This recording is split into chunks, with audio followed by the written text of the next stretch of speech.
Good morning. It's Thursday, June 18, 2020. I'm Dan Patrick, and this is Reflections on Him, a daily medley of scripture and hymns. The Lord has given us another day to serve Him, and there are definitely some great things in scripture that help us have perspective on how we can do that most effectively. As you read through the passages of scripture that we read through from our church reading plan this morning, 2 Kings 10 through 12, you see a great overthrow. You see revolution.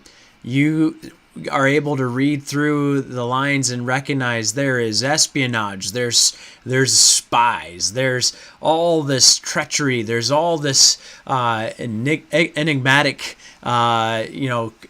ordeal of what's going on. And whether it's Jehu or Athaliah or Jehoiada or whatever the case may be, you're looking at all of these main players and you think, man, this is a captivating moment in Israel's history. As you read through all of those details, though, it's pretty clear that the revolution is really motivated by just regular human beings who are broken, who are fallen, who are depraved, who have their own misgivings. Jehoiada stands out as the bright star and light in the whole escapade. He stands out as one that remains faithful to God, and he encourages Joash to remain faithful to God all the days of Jehoiada. But as soon as Jehoiada passes from the scene, we'll see that young king will turn his back on the ways of God, and he'll pursue his own agenda and his own desires. And so as you look through all of these stories, you recognize there's a great need for a revolution. There's a great need for something to really impact society, that man desperately needs someone who can reform and revolutionize the way things are. And that brings us to current events today, to where we look around and we say, well, you know what? There's a lot of revolution. There's a lot of reformation. There's a lot of rioting and protests and different things like that.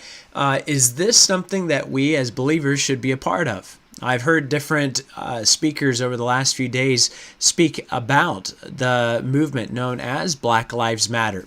And as you kind of study out what that represents, the mantra, the name of the movement really is a facade for something that is much more devastating and revolutionary. The facade is really something that we could all readily agree with. Black lives matter, and lives in general matter. You know, you go through all the variations and way people have taken that statement and have manipulated it to mean other things. Truly, lives matter. But when you look at the platform of something like Black Lives Matter and you look at what their agenda is, it's truly global, it's truly revolutionary, it's truly designed to upend and turn on its head everything that's stable within society. They wish to eviscerate capitalism. They wish to destroy law and order. They wish to decentralize any kind of control and any kind of authority. And you look at what their agenda is, as it also is very much pro-LGBTQ, and all of these other agendas have piggybacked off of this movement known as Black Lives Matter. As you look at their agenda, you recognize there's nothing scriptural. There's nothing that is bound by any kind of theology. Actually, it's completely opposed to anything theological. And so you look at this, and it's nothing like civil rights movement of the past generations. It's nothing like any of those kinds of protests. You see something that's truly revolutionary. It is truly thumbing the nose at God and His ordained order. And I could very likely draw some similarities between what the results are in some of these areas of Black Lives Matter protests and even Jehu's reign and how he functioned. And you look at this and you say, yes, things need to be different. There is a righteousness that is lacking in several areas of our society and in man's civilizations. However, is this the right mode?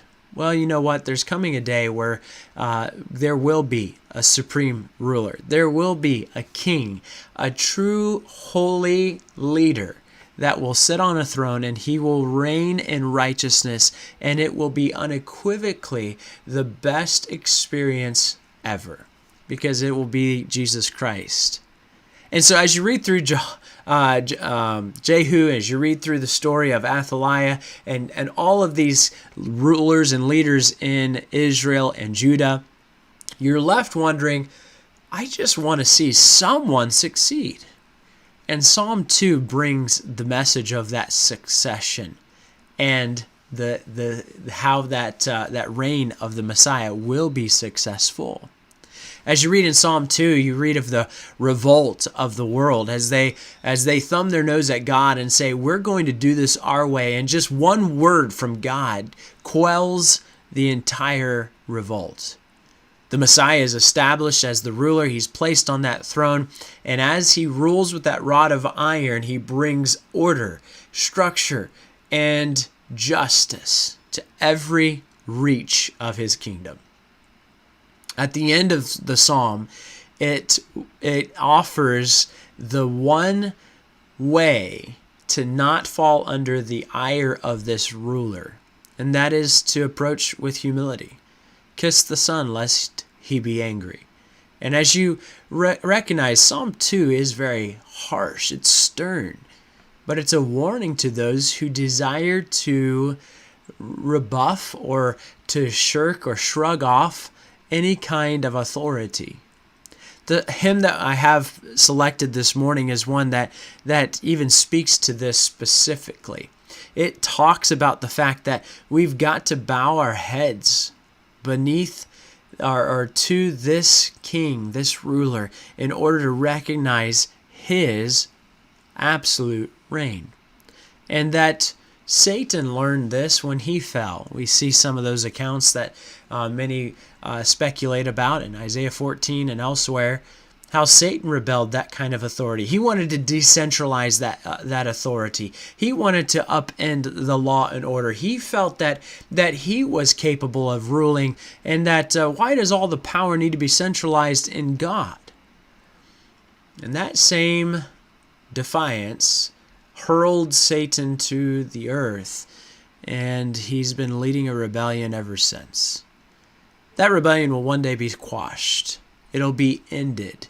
And Psalm 2 gives us that. And the hymn that we have this morning is Tremble, Ye Sinners, written by Isaac Watts.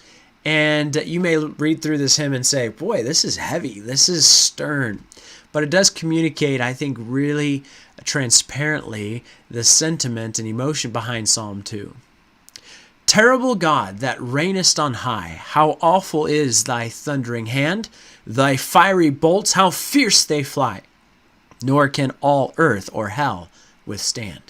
This the old rebel angels knew, and Satan fell beneath thy frown. Thine arrows struck the traitor through, and weighty vengeance sunk him down. This Sodom felt and feels it still, and roars beneath the eternal load. With endless burnings who can dwell? Oh, bear the fury of a God. Tremble, ye sinners, and submit. Throw down your arms before his throne. Bend your heads low beneath his feet, or his strong hand shall crush you down. And ye blessed saints that love him too, with reverence bow before his name. Thus all his heavenly servants do. God is a bright and burning flame. Psalm 2 is written as a warning to those who wish to rebel. And so when you read through Psalm 2, you may say, this is harsh. This is a very strident kind of message that God is giving in Psalm 2. But remember that the audience is those that do not wish to submit, do not wish to humble themselves. James 4 tells us, humble ourselves before the mighty hand of God, and that grace will bridge the gap that stands between each of us. And so, to temper this message of Psalm 2, you read in many other places of Scripture that we have the opportunity to receive and benefit from the extraordinary mercy of God. But that can only be entreated, and it will only be available to those who humbly kneel beneath his almighty power. You see, this whole protest is something that is kind of just a mockery of what God has instituted. Yes, there are times where things need to be done better. Yes, there are reforms, surely, that can improve systems and operations. But wholehearted resistance and rejection of what God has instituted, well, that's a revolt not just against the higher powers in a government, that's a revolt against the higher power, the highest power found on the throne of heaven. And so, as you are kind of evaluating things from a distance and wondering, is this wholesome? Is this good? Where do we stand? How should we interpret this? Interpret it from Scripture. Interpret it based on their platform compared to Scripture.